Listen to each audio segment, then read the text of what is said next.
All right, in 2008, Congress gave the National Security Agency new surveillance powers. And according to a brand new report, the NSA, in some ways, has mismanaged these incidents to the tune of maybe 7,000 in 1 year alone. An NSA audit shows just under 3,000 incidents and violations of rules from April 2011 to March 2012. That's in 1 year. And it certainly seems to be a direct contradiction to what President Obama promised. I think one of the biggest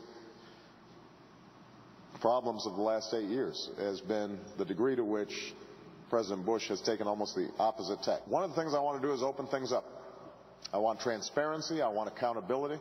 So have these new revelations pushed the president into a debate he really wanted to avoid? Joining us right now, CEO of Concerned Veterans for America, a veteran himself, 2 terms over in the Middle East, Pete Hegseth. Captain, first off, the NSA, we understand, has helped guys like you out in the field get intelligence. Are you concerned about where the program is today?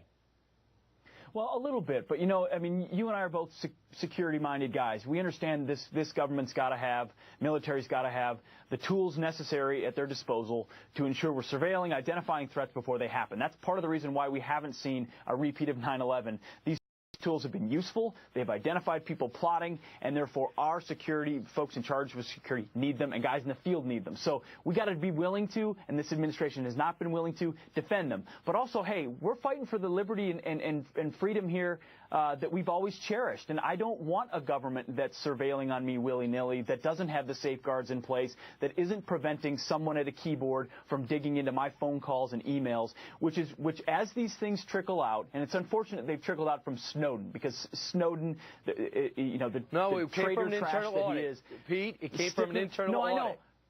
No, I know, but so much of this, to begin with, this conversation started with him. Now, this is from an internal audit, which makes it a little bit different. We've got to be, you know, put safeguards in place that are not men, but are laws. Right. All right, let's take a look at some of these incidents and the ratios in which they happen. 195 FISA violations in the first quarter of 2012, 67 from a computer error, 60 from an operator error, 39 from not following standard operating procedure, 21 at typos, 5 from systems error, 3 from training issues. The one thing that was clear, according to the internal audit, which, as you see, doesn't really enhance the program's credibility, is all of them were unintentional, unlike Snowden, Sure. Intentional. Yeah, no, that's right. And what the difficult piece is that this administration won't defend it. It takes Bush administration officials to stand up and say, here's why we're doing it. And it comes back to the quote you played. This administration wants to step back and say we're transparent, we're open. And when the exact opposite is true, they've doubled down on a lot of these programs. But if they're going to do that, they'd better defend it. And the other problem on top of it, Brian, is they want to pretend like we're not at war. Like they want to say the war is over and our enemy's not coming at us anymore. Clearly, they understand behind the scenes, because they're wanting more ways to surveil, that al-Qaeda is coming, but they won't talk about that either.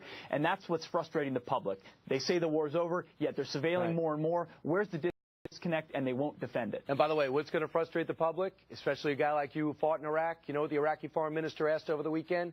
Do you think, America, you could come back and help us with some drone strikes and let us interpret some of the intelligence we're collecting? Because we really have our backs against the wall. Do you believe that? Well, no, I do believe it, because that's what happens when you abandon something rather than see it through and make sure our interests are served. 27 minutes after the hour. Pete, it's always good to have you in. Thanks so much. Thank you.